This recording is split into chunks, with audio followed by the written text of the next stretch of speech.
Today we're going to talk about getting ready for winter backpacking and camping, and some of these principles will apply also to just doing regular day hikes in the winter.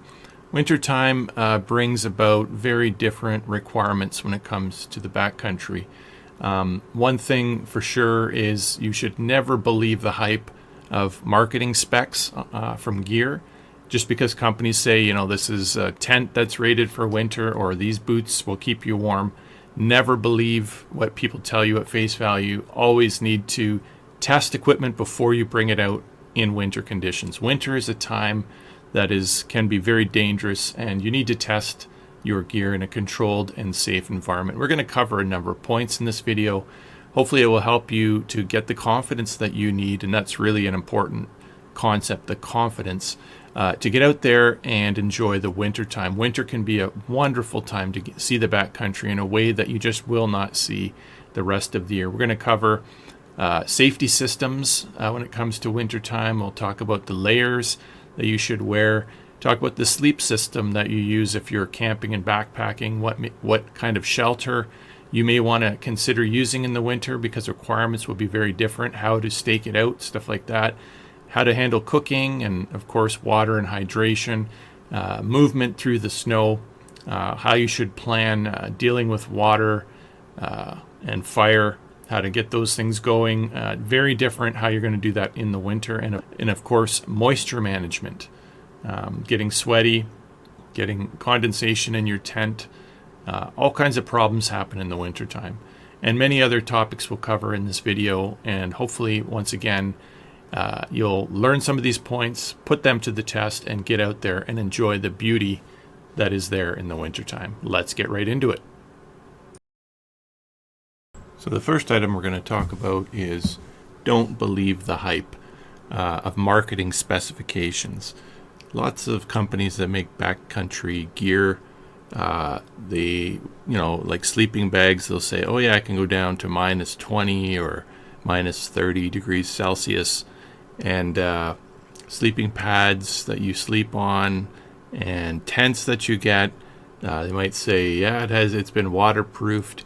But the truth is, until you have tested those items of gear in conditions similar to what you're going to use them in, you really don't know if those claims are true. You'll notice in many videos online, people testing gear with tents and hiking boots and all kinds of things like that, trekking poles, waterproof socks, it doesn't matter what it is, base layers. Those items can work under certain conditions, but then in the conditions you try them in, maybe they're not going to work. This became evident for Gerald and I when we went on our Moose River multi-day trip the first time, actually the second time, in late November or mid-November a few years ago. And we saw conditions. There was going to be snowfall overnight. We headed into the backcountry like 20 kilometers in a single day, and overnight there was a ton of snow. So, we did take a look at the forecast. We knew what was coming. We brought snowshoes, which we did need on the way out. But our sleeping pads and our sleeping bags were really not sufficient for the conditions that we were sleeping in. We were quite cold overnight. We were not comfortable. We didn't bring the right stakes for snow conditions. We just brought sort of summertime stakes. So anyways, the point is, you're going to read, sometimes a tent will say it's a 4-season tent, or hiking boots, they'll say you can use these in the winter. But the truth is, what type of winter conditions were they tested in? Where was that tent tested in? Was it in mountain winds, mountain snow, northern BC conditions, or was it tested in Florida or some area where they don't have lots of snow or it doesn't get very cold? You just need to test that gear in the conditions that are similar to where you're going to actually need to use them in. You might want to set it up in your backyard overnight. You may want to do a day hike in your area to try it out before you do a multi-day. But the important thing there is test it first in a controlled, safe environment, and just know how the gear is going to behave so that you don't get yourself into trouble. Let's move on to the next one. All right, guys, so the next thing we're going to talk about is safety systems. So let's get into what that entails. So in the winter, this is really crucial because temperatures are cold, hypothermia is a real problem, and you really need to be able to act quickly when the situation calls for it. So how to be safe, and I call these kind of safety systems. So you have your satellite communication device. This is an inReach Mini, so I can call for help in case of emergency. And can't really compare this to a cell phone because this is designed to work in cold weather. Has a battery that lasts. Make sure you charge up all your critical devices before you go out on every hike. Make sure they're functioning. Make sure you've tested it, that it works. Make sure your contacts are in there, because once you're offline, you're not able to synchronize new contacts and things like that. But anyway, communications device, things like your avalanche gear, your shovel, your probe, your avalanche beacon. Make sure the battery is high enough. It says 88%. Test it, make sure it's working for every hike. I usually replace the battery at the beginning of every season. Even though it's 88%, I'll replace it and it'll be 100%, so I know I'm good. And of course, this is the harness for that. Things like spare battery bank batteries. So I don't get one large one. I have two 10,000 milliamp Nitecore battery banks. So if one fails for whatever reason, I have a backup. That's why I don't like getting one large one. I get two smaller ones. And things like a thermometer. So you know what the temperature is. Sometimes when you're all bundled up, you may not realize like it's extremely cold. And when you stop moving, if you get injured or something like that, it's good to know just how cold it is to know what the situation is going to be like. So safety systems, just in title, they include so many different things. And you really need to make sure you have those things, that they're functioning, that they work in the cold temperatures. Don't take your satellite device for the first time in -30 on a multi-day trip. You know, turn it on, see how long it runs in your backyard in colder temperatures. Test this stuff in a safe environment before, but make sure you have your safety devices all ready to go, ready for an avalanche if it happens, right? That's what those items are. Ready for emergency communication, extra battery banks and cables. I always bring cables for Android and iPhone, even though I've never used Apple products. Friends of mine may use it, so I bring one small extra cable. Extra SD cards for me because I record videos and whatnot, and extra snacks, thermometer, and I always bring bear spray all year. Even though there may not be bears in the winter, you don't know during transition season, but even in the dead of winter, you come across moose and other dangerous animals, and you just never know when you're going to need that. So make sure you have your safety systems ready to go. And just to finish this off, so for your emergency safety gear, or just safety gear in general, I always bring a saw, a way to start fire, and to make water. So I can cut firewood. Of course, I bring my Bic lighters, I bring matches, I bring a flint that I can strike in case it's really, really cold and things get wet and they're, you know, like Bic lighters won't start in the cold and stuff like that. I make sure I have a way to start a fire in case I need to stay warm, to stay alive. So again, I can cut wood, some way to start fires, multiple ways to start fires, backup gear, extra socks, dry socks, maybe a dry coat, dry covering, emergency bivvy. It's kind of like an emergency tent structure that I can climb into if I'm injured and can't move. Those kinds of things I would put into the category of safety systems. And of course, with the avalanche gear, make sure you have the training that you know actually how to use it. Not just that you turn it on, but if your friend gets buried, I mean, there's no point in having this if it's just you by yourself, because no one's going to rescue you.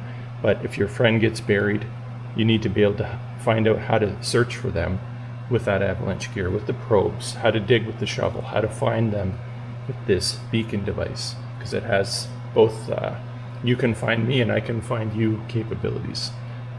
Anyways, let's get on to the next point. All right, guys, let's get into talking about layering systems. And we're going to start off starting with our feet. And we're going to work our way up, right up to our head. So wintertime preparation is somewhat different. There's some things that are the same, but there's many things that are different. The most basic setup, of course, just a pair of, and I want to start off by saying this, pretty much all of this material here is all synthetic materials, nothing cotton.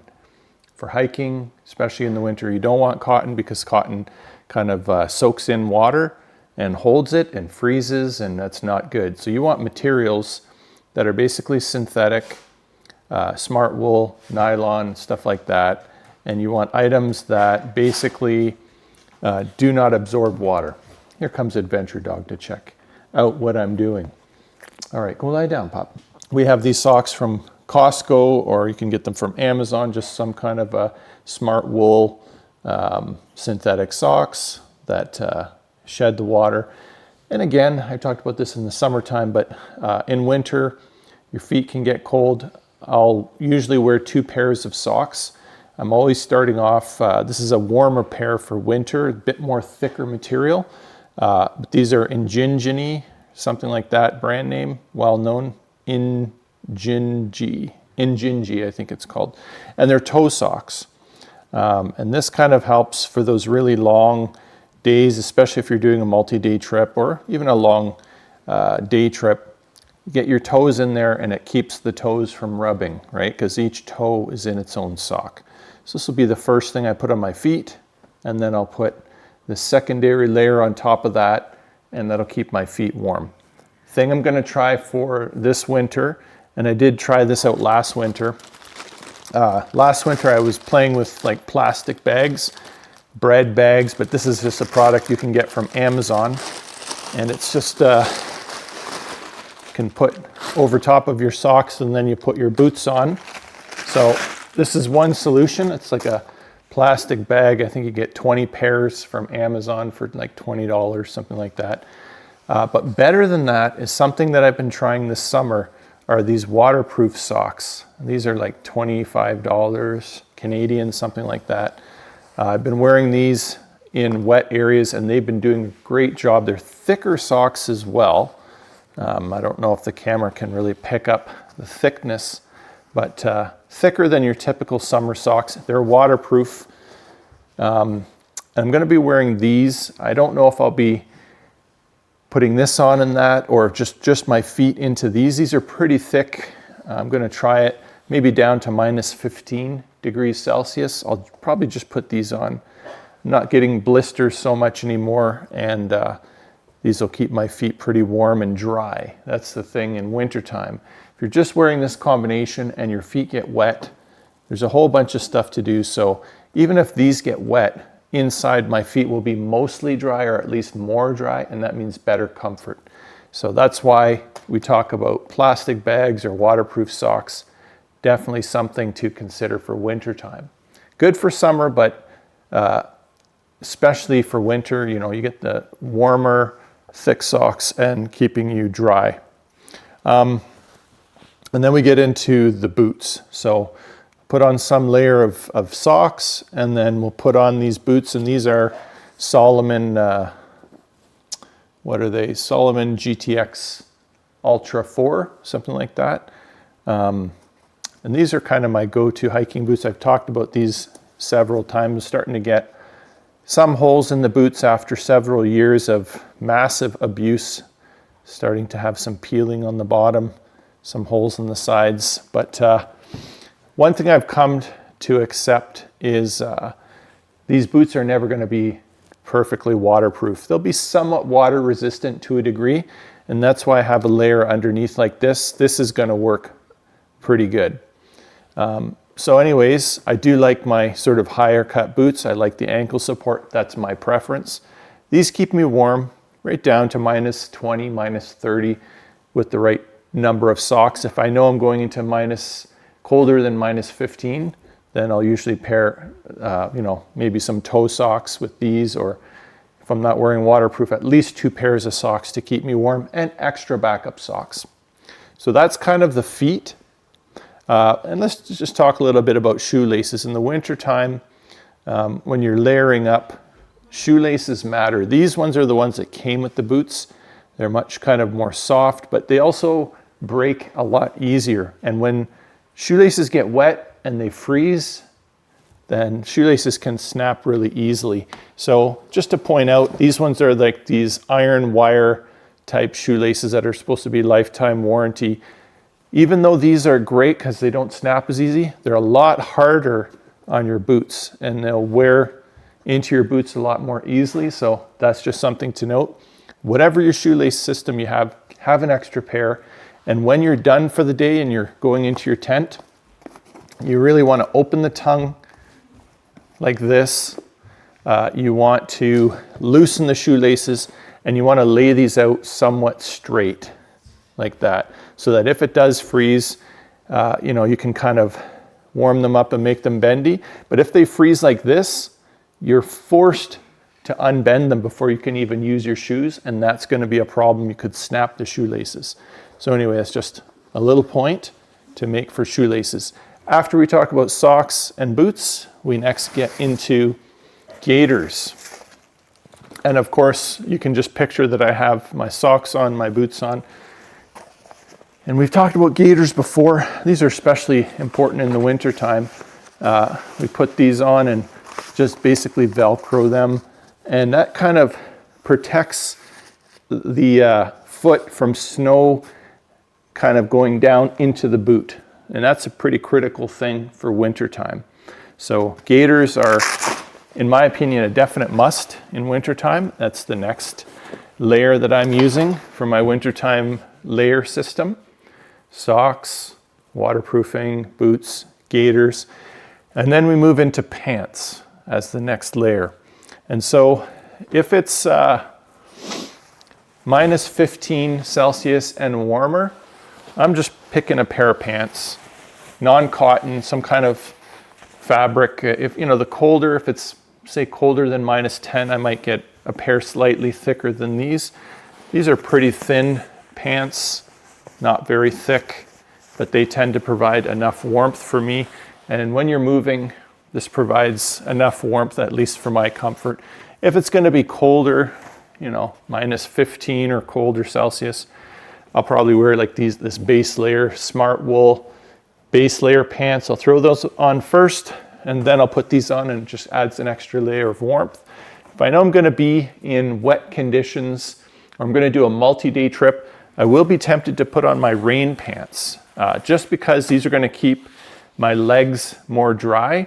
And especially when I'm snowshoeing, this bottom part where snow is always pressing up against, it's going to keep my sort of inner pants a lot more dry. There'll be sweat for sure, but it'll be a lot less moisture from the snow melting and all that kind of thing. So definitely always the waterproof pants. So moving up the body, we've started with the feet, kind of ankles, talked about pants, and now we're going to talk about stuff we put on my chest. And so it all comes down to how cold it is outside. Typically for me in the wintertime, if it's minus 10 and warmer, I might have one of these layers. This is kind of like it's not the brand name Alpha Direct, but it's sort of that material where it's kind of like that hexagon pattern, really thin material that it creates a lot of warmth, but it also allows you to sweat, and the sweat warms up really easily.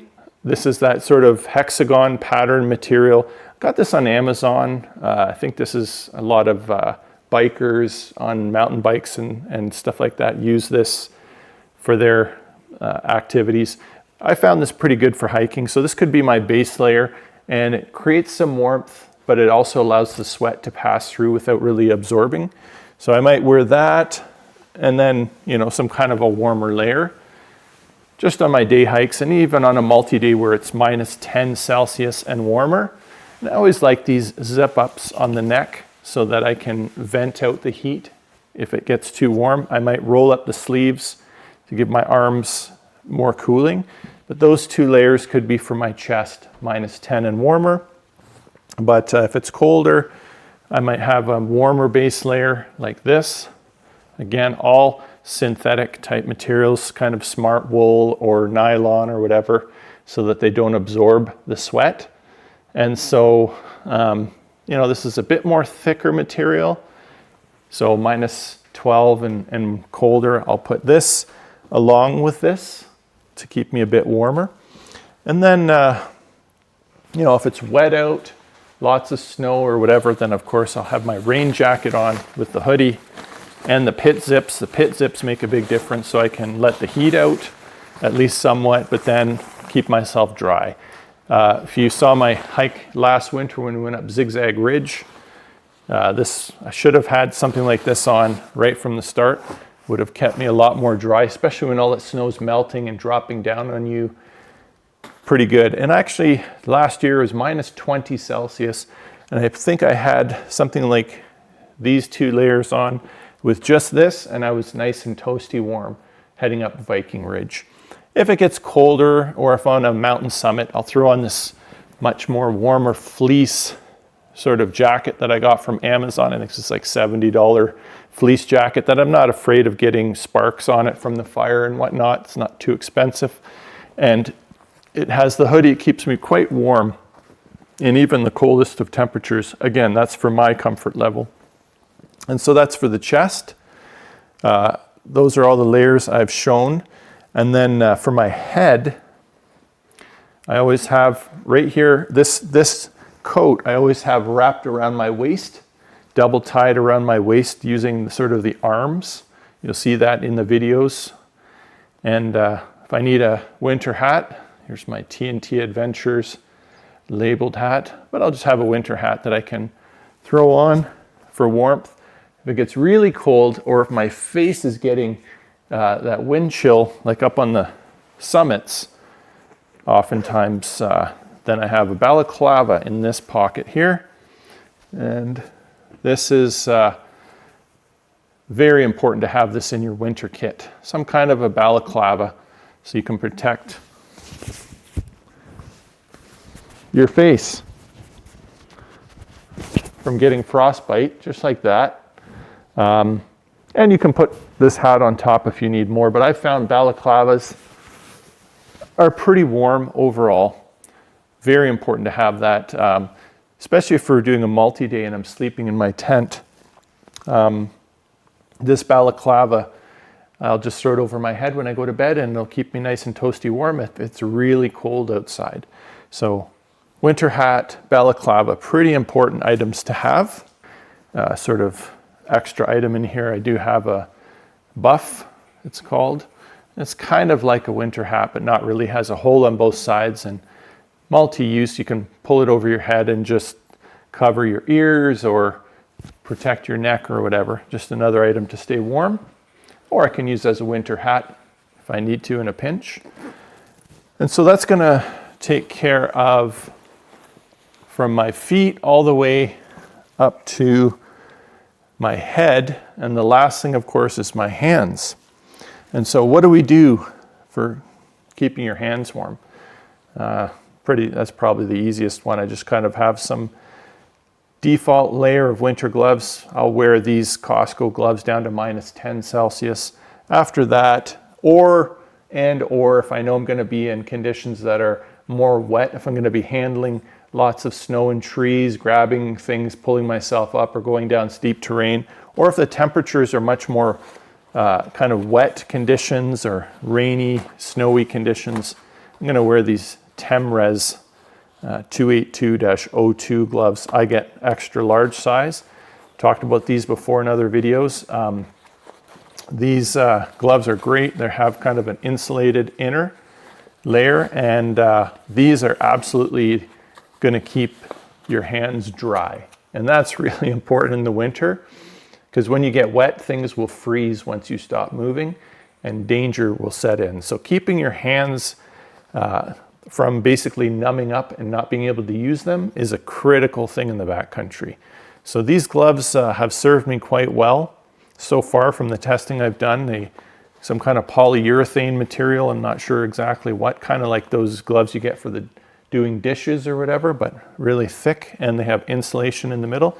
And I like these that they go kind of long down your arms with these drawstrings so that snow and material won't get in. That's especially important in the wintertime when you have snow and it's snowing out, or it's a little bit of sleet or whatever, or falling down from trees, and it can keep your hands nice and dry.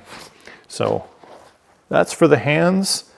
And I always have an extra thick pair of really thick warm gloves in the bottom of my backpack for emergency, in case some of these pairs fail or I forget to bring them or something like that. So always have an extra pair.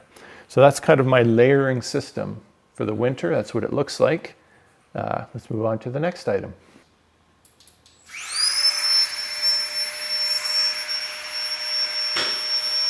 All right, guys, so here you can see me blowing up the Nemo Tensor Extreme pad, and I'm using the FlexTail Max Pump to blow it up. Takes maybe 1 to 1.5 minutes. All depends on temperature and how tight you want to blow up your pad. Anyways, we're going to talk about the sleeping bag. We're going to talk about the foam pad. We're going to talk about the blow-up pad. Using liners inside of your sleeping bag.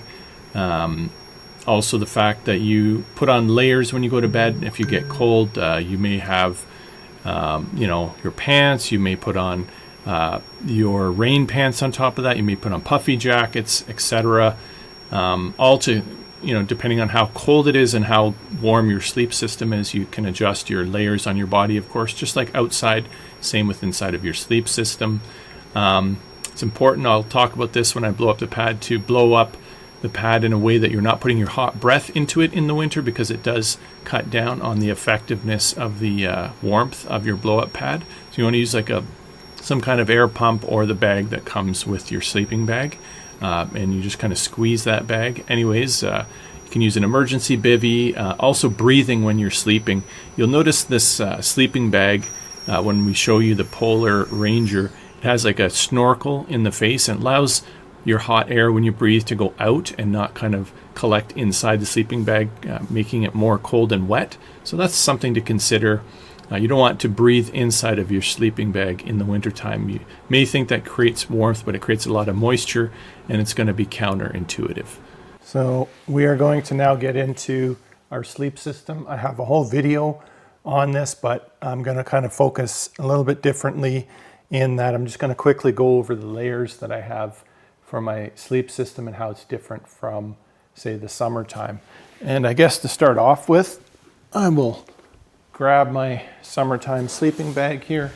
Just quickly, you've probably seen in a lot of videos, it's just a Rab, I think a Cent 900, 9,000, something like that. It should be going down to about minus 20 Celsius. That's my summertime sleep system. Sleeping bag, and I usually put all my essential things for sleep inside the sleeping bag.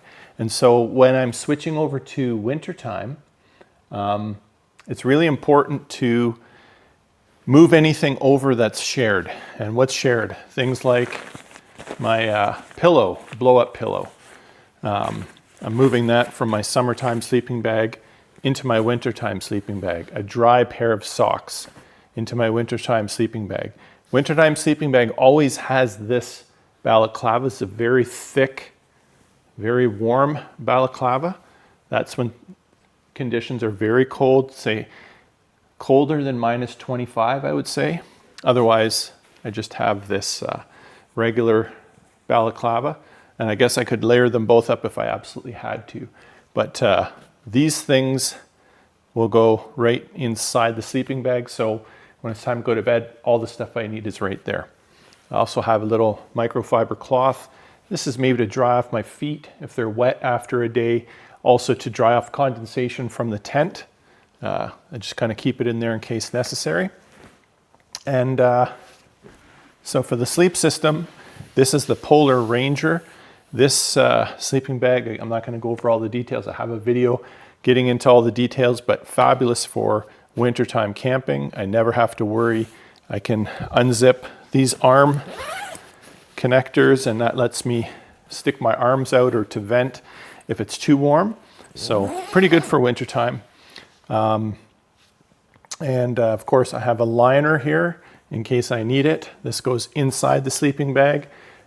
This just adds another layer of warmth, kind of bundles up all the heat inside of here. And it also keeps sort of all the debris, if you have kind of dirty stuff on your pants and whatnot, sort of outside of your sleeping bag, and kind of keeps it into the liner. So it's just a way of keeping things a bit better. And if you're a bit wet, it'll kind of confine it a bit more inside of the liner.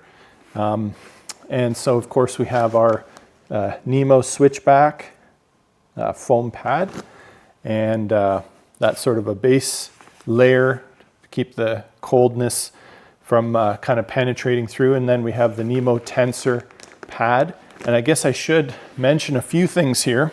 Make sure you get the right sizes for your body. This pad, the switchback, you'll notice isn't quite the same length as the pad, not quite as long. So I think that was a regular size. Go lie down. So my summertime sleeping pad, which is the Nemo Tensor insulated, it's just regular wide. So it's wide enough for my body, but it's like stops there. So I'm 6'2", so my feet kind of hang off the end in the summertime. Not a big deal in the summer, but in the winter it's a very big deal. So make sure you get the right width and length for your sleeping pad in the wintertime, because you're going to get very cold if you don't get your entire body off of that cold material. This foam pad, it's big enough. It's just sort of the first layer of keeping my body warm. So we have the foam pad, we have the tensor, extreme conditions, blow-up pad. We've got our Polar Ranger. We have a liner inside of there. We've got dry socks. We've got a pillow. We've got 2 balaclavas. And that's kind of mostly my sleep system for the wintertime. The only additional thing I would say is these little booties.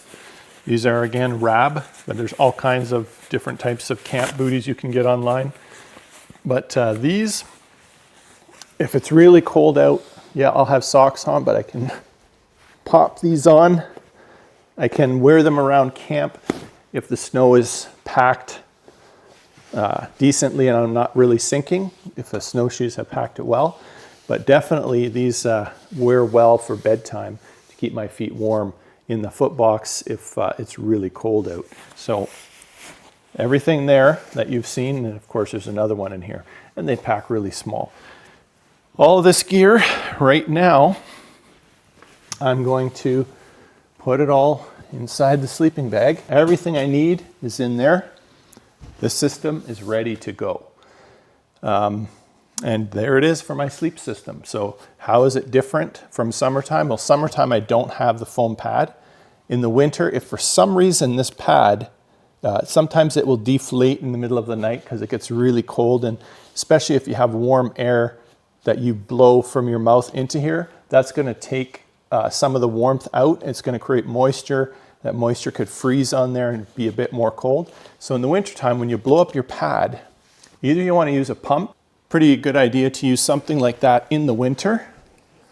But if you don't have a pump, then there is a blow-up sack that comes with this, and you attach that little sack onto the connector. Actually, I don't think you're supposed to really breathe in those sacks anyway. You're supposed to just kind of put air and then squeeze, and it squeezes cold air into here so that you don't get moisture.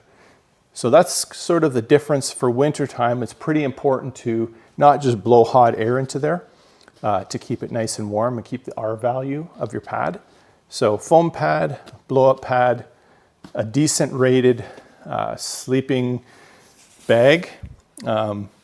This one is just the best one I've ever used. I've had this at Mount Robson down to minus 30 degrees Celsius, very comfortable. And I didn't even have it in a tent. I had it inside of a e-bivy, which is, I guess, also part of this sleep system. That's an emergency bivy, which is basically a sort of tent type material that just wraps all of this in a little bag. almost like that liner, but think of it like an external liner, and it's sort of this waterproofing type material like you have in a tent fly. So I would put that on the outside of this if it's really cold as sort of an extra layer of warmth and keeping sort of moisture and condensation out from my sleep system. And that is it. The next item we're going to talk about is your shelter. So what's sort of different between the summer and the winter? Well, your shelter in the winter is going to take a lot more abuse, and it's going to need to be pretty rock solid in order to keep you safe. So the stakes that you're going to use for your shelter, you're going to need to use snow stakes, the regular MSR tent stakes that you use for summertime. They're just not going to work in the snow very well. And so basically you're going to have to get snow stakes. You'll probably want longer guy lines to put those snow stakes in the snow, bury them in, let them freeze, let them set. Nice, so the snow freezes and kind of keeps it packed. You'll have falling snow blowing down off the trees.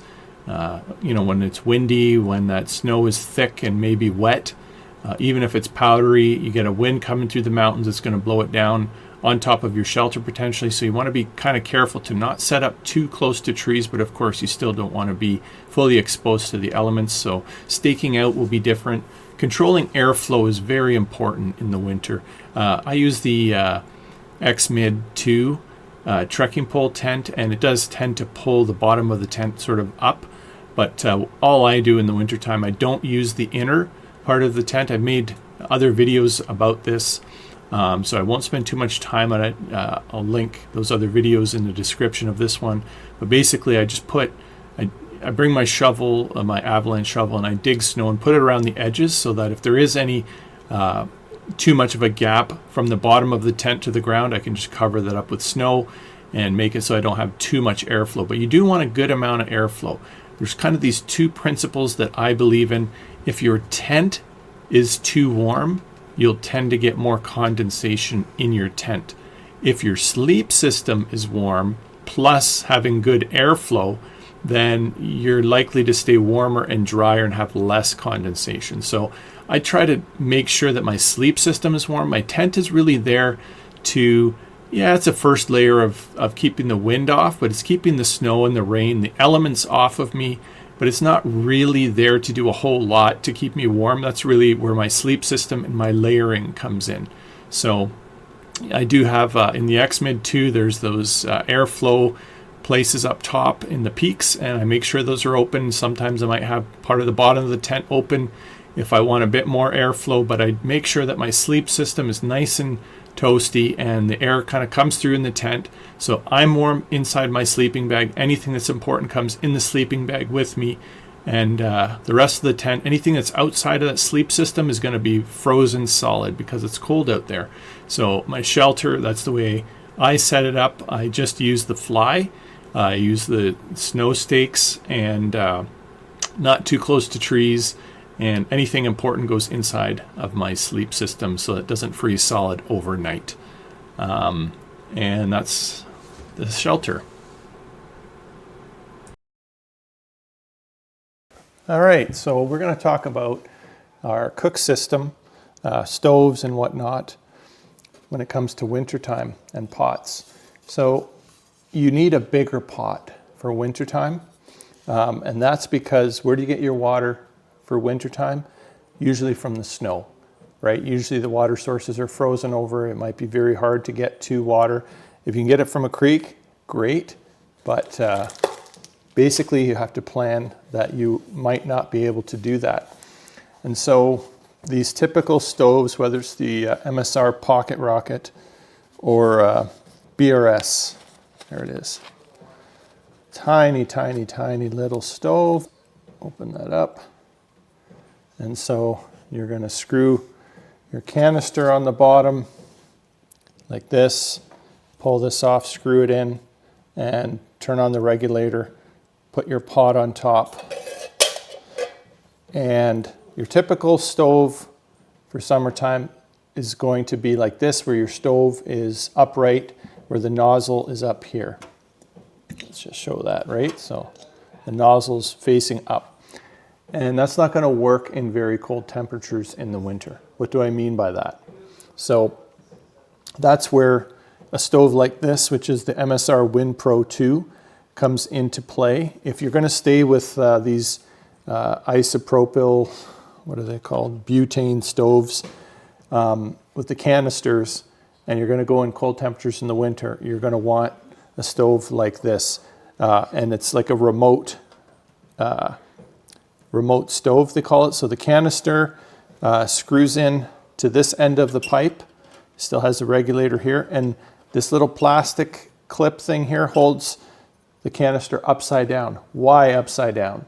Well, because in cold temperatures, the gas turns into a liquid, and the liquid's heavy, and it needs to come out from the spout. So you turn it upside down so the liquid will come out. Well, what happens when the liquid comes out through this tube? It's not going to ignite properly when you have it like this. It's not going to ignite. It's too cold, and propane will not work. And when it comes through a stove like this, it comes through this little tube, and the tube comes here and loops around the heating element a bit. So that heating element actually will heat up the liquid, so it turns into a gas, and then it burns efficiently. So by doing this upside down, that's going to allow us to work in colder temperatures. And when I say colder, minus 15 and colder, maybe minus 20 and colder, you're going to probably need this inverted stove setup, or else you're going to find out you can't cook your food, and that's going to be a problem. So the regular stove systems may not work. Also lighters. These lighters, good luck starting a Bic lighter when it's minus 20 out. You're just going to struggle. So what you're going to want to do with these lighters is put them in your pocket, keep them warm, put them in your gloves, warm them up so that when you go to start it, that liquid is heated up a bit more and you can start it more easily. So that's something. And you want a backup system, like a flint rod that you can strike. One of those systems, I'll flash a picture up on the screen what I have in my backpack. In case this won't work, maybe some matches. If they won't work, that flint rod system so you can make some sparks and start that flame. So you want some kind of way, so how to ignite your stove is going to be important. The type of stove is going to be important. Some people say, you know what, I don't want to deal with this in the winter, and they just get alcohol stoves. Alcohol works in very cold temperatures very reliably. The reason you wouldn't want to get alcohol, it's a bit more messy. You could spill the alcohol. Now your fuel's all gone. It's a lot easier to spill, stuff like that. But in the end, that's a lot of professionals will use alcohol when they know it's going to be really cold. I'm good with the MSR Win Pro 2. Now this system here, this blocks the wind out so that when it's very windy out on top of a mountain or whatever, the heat from the bottom using this tin foil stuff. Now this tin foil stuff, it just packages up really small into a very compact unit, and I just end up kind of putting it with my stove system really easily. Both the surrounding part and this bottom shield, put those together and I'll put those away. And again, the inverted stove setup is what it looks like, and this plastic piece does come off. So your stove system now, one thing I want to mention is when you are cooking in the winter, it takes a lot of energy to transfer the snow into a liquid. So don't just put snow in here and pack it and melt it. It's going to take a lot more fuel to do that. What you want to do is maybe bring a little bit of water in like your typical canister where you're going to drink from on your trip, and pour just a little bit, maybe just a tiny smidgen on the bottom, and then put the snow in, and that's going to help transfer that heat a lot better from that liquid into the snow, and it's going to melt more efficiently. So every time you do that, when you cook hot water on a multi-day trip, put a little bit of that hot water in your canister for drinking water later, and pour a little bit of that drinking water back into the pot when you're going to cook. And that's just a way to not use up so much of your fuel on those cold winter days. So we've talked about bigger pot because you need to compact the snow in. We talked about putting a little bit of water in the bottom of the pot. using a different type of stove, inverting when you're going to use propane, use that type of stove when you're going to need it. And that's really the system that I have for wintertime. Hope it helps. Let's move on to the next item. All right, so the next thing to talk about is how the environment has changed in the winter. So of course you have avalanche considerations. You're going to look at snow conditions. Is this avalanche terrain? Is the condition of the snow of concern? The slope, all that kind of thing.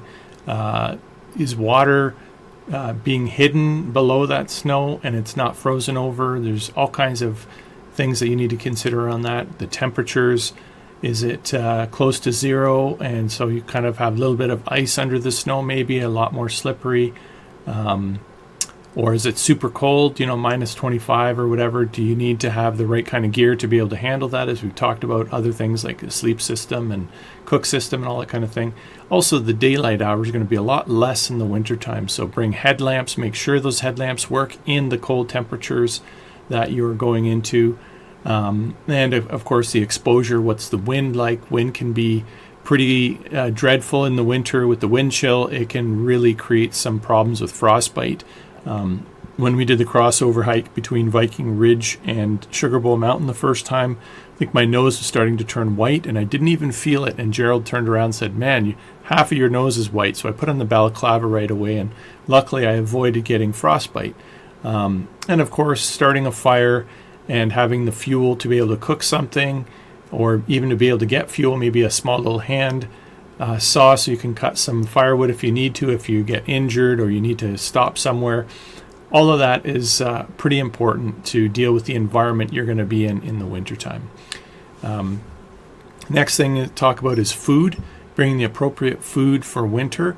So of course in the wintertime you bring those fig bars and chocolate bars and stuff like that. Whatever you usually bring, make sure that it's not going to freeze solid, so you can't eat it. You put it in your mouth and it's like eating candy, and it's going to break your teeth or something. You can't chew on it. It's super cold. It's going to take a lot longer. Bring foods that just work well with the temperature. Some kind of shortbread cookie, something that gives you a lot of calories, that's going to maneuver those cold temperatures and give you what you need.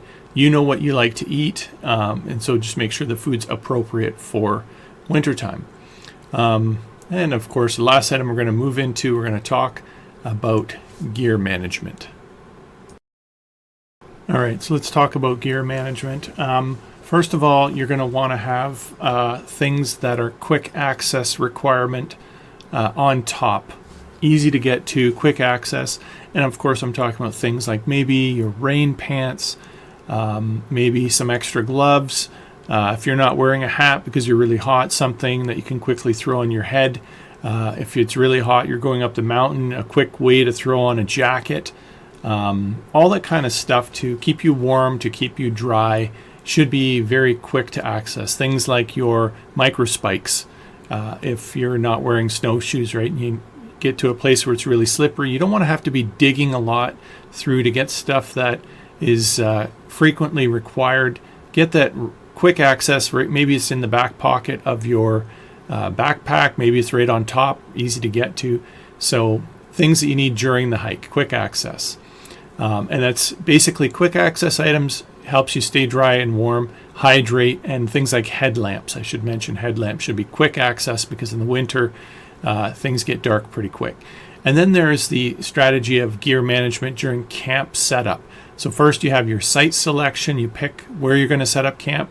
Then you have to prepare the site. So you're wearing your snowshoes or your skis or whatever. You need to pack the snow to make it so you're not sinking through. When you do take your snowshoes off, you still need to be able to walk around. So you want to prepare that site. So you're going to need to, of course, you probably have all that gear on. And then, of course, you want to organize your gear in the backpack so that once you have prepared the site, you don't want to be digging through everything and throwing it all over the snow.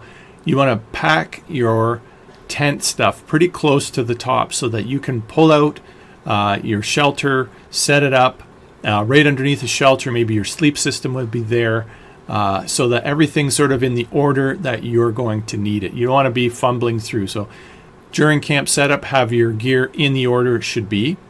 And then, of course, the evening rest is the next phase. And that's things like mealtime and leisure items. Maybe your booties are there, maybe your cook system, your food. That's all going to come after you have a shelter set up that you can get out of the elements. So you can kind of start to warm up and chill from all the strenuous activity of the day. Evening rest, maybe things that you're going to want around a campfire if you're going to have one, all that kind of thing. And then, of course, the next phase is overnight. And that's, of course, your sleep system and strategies for gear that's critical. So like your battery banks, battery backups, lighters, anything that's going to be ruined by freezing cold temperatures, you're going to need to bring that into your sleeping bag. So I've mentioned it in another video where I talk exclusively about my sleep system. Many of the sleeping bags have a little pocket inside the sleeping bag that you can put like your cell phone. Definitely want to bring your cell phone in. Turn off the cell phone overnight so that you're not wasting battery. Put your battery banks in that sleeping bag so it doesn't get cold. Any wet socks, put them in your sleeping bag so that they don't just freeze overnight and become a useless hindrance to you. So at least even if they're wet, at least you can put them on and keep wearing them. So make sure that you have the strategy for overnight and you're thinking about it. You have things laid out overnight for the next morning, so it's easy to get into your boots, easy to get into the breakfast phase. And of course, the last phase is breakfast. So breakfast is like the ultimate test of success or failure of all the last evening's work.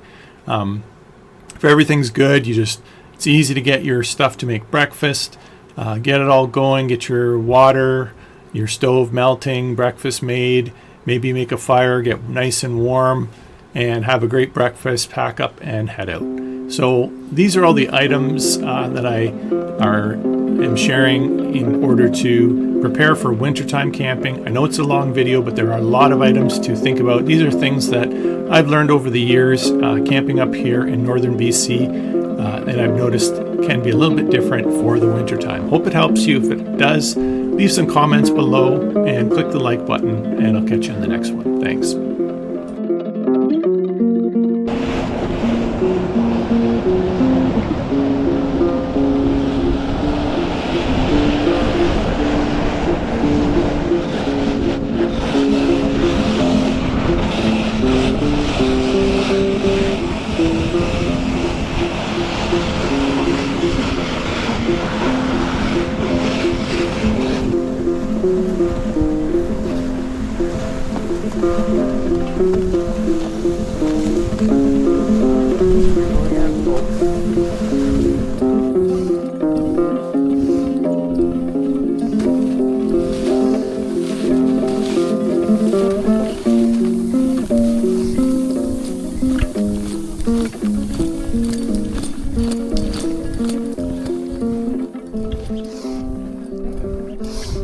Perfect snow conditions.